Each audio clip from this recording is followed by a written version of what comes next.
हर हर महादेव। हमारे जीवन में दंभ बहुत गंदी चीज़ है। आज हम जानेंगे दंभ होता क्या है। तो दंभ यह है, जैसे हम माला कर रहे हैं और अचानक से कोई आया, तो जब कोई नहीं था तब तो माला कमर झुकी हुई थी, आधा सोए हुए थे, तब माला कर रहे थे। परंतु जैसे ही किसी को आते हुए देखा, तुरंत सीधे बैठ गए।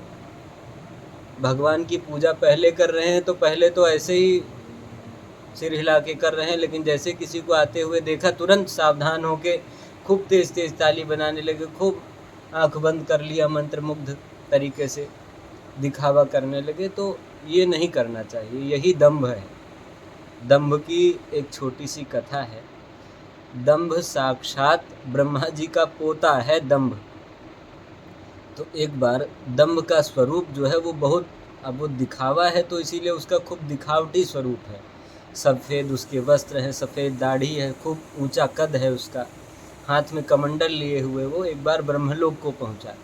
तो ब्रह्मलोक में जैसे ही घुसा तो वहाँ पे तो सप्तऋषि इत्यादि बैठे हुए होते हैं। तो जैसे ही ये घुसे तो सप्तऋषियों ने देखा कि बड़ा सुंदर महात्मा है, बड़ा सुंदर इनका स्वरूप है।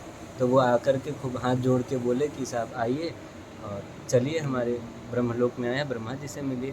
तो उन्होंने कहा चलो। तो वो जैसे ही गए तो उन्होंने ब्रह्मा जी को देखा और बोले, ब्रह्मा जी ने परिचय पूछा कि आप कौन हैं, कहाँ से आए हैं। तो उन्होंने कहा शांत बैठिए, बोलने से मुख में थूक उचटता है, इसीलिए मौन रहिए बिल्कुल।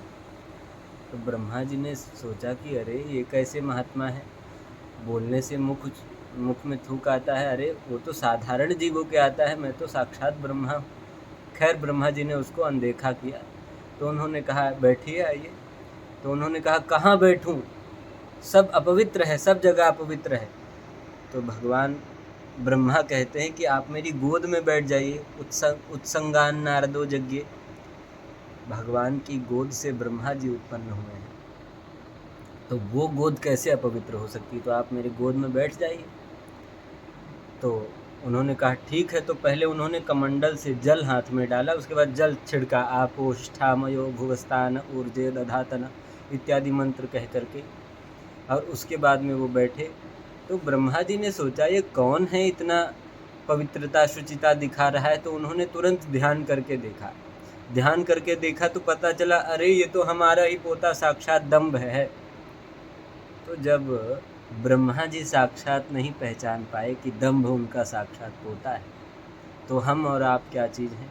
इसीलिए हम भगवान के शरणागत हो जाएं, सद्गुरुदेव भगवान की शरणागत हो जाएं और अपने आप को हमेशा छोटा बना के चलें। आप जितना ज़्यादा छोटे रहेंगे उतने ही ज़्यादा आप सेफ जोन में रहेंगे। तो इसीलिए हमेशा सद्गुरुदेव भगवान के चरण कमलों में ध्यान लगाइए और हमेशा उनकी कृपा का भाजन बनते रहिए। हर हर महादेव।